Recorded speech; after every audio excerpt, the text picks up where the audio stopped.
Hindi mo pakakainin nila yung hindi dapat ko kainin. So I have to eat what I do not want to eat na yun ang binibigay. Hanggang sa pagkaraan ng isang buwan, nalasahan ko na rin. Purihin natin Panginoon. Purihin ang Diyos. So, now, kadalasan ang natin nakikita dito, si Maria. Yung pinili ni Maria, isang bagay na hindi makaka-stress. Narinig yun? Si Martha ang pinili niya, yung maghanda sa kusina, kaya siya stress na stress. Pero hindi naman pwedeng gawin sapagkat kung silang dalawa naman ay haharap doon para sa Panginoon, magugutom silang tatlo. Pati ng Panginoon. Although, ang sabi ng Panginoon, ibig sabihin doon, ang gawain mo, Martha, magluto.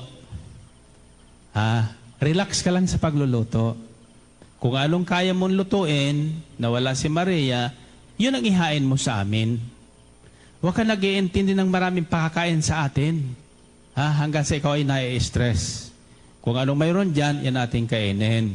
Tiyan mo ang kapatid mo si Maria, nasa harapan ko sa entablado, nakatayo. Amen? Nakikinig. Amen?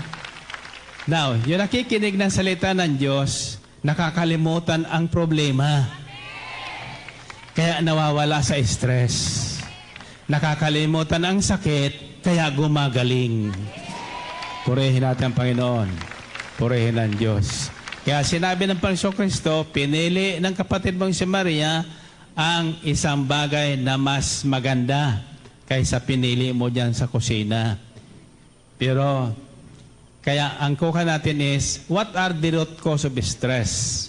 Sana pati yung solusyon. Kaya lang, hindi natin naabutin. So sa Martes na yung solusyon. I discovered from the Bible certain causes of stress. At ito ang ating titingnan. Okay? Stress is a state of personal anxiety. Strain or tension. Tensionado baga. Ayan, tensionado ka na. Pag ikaw isang tensionado, counting ko yan sa paligid mo lang, nairita ka na. Amen? Pag ikaw ay tensionado, hindi mo magagawa yung nararapat mong gawin. Gawin mo man yan, mali. Kaya para magawa mo lahat ng bagay, relax. Relax. Ngayon, bakit ka natitensyon? Either nagmamadali ka, o either hindi mo gusto yung ginagawa mo. Kaya ka natitensyon. Subalit, pakinggan po natin ito. Scripture indicates a number of causes in means of dealing with stress. Now, anxiety and stress is a result of pressures of life. Pressure, napipressure tayo. Now, there are certain, extra stress cannot be, nobody is exempted from stress. Lahat mayaman, mahirap, bata. Alam mo yung batang balit, na-stress na yan. Na-stress. Pag umiyak ng bata, yung bata pa lang, baby pa lang, na wala pang 1 year old, yung mga 3-4 months, pag umiyak yan, stress na yan. Either basa na yung lampin yan, kasi wala kayong EQ. Purihin natin Panginoon. Purihin ng Diyos.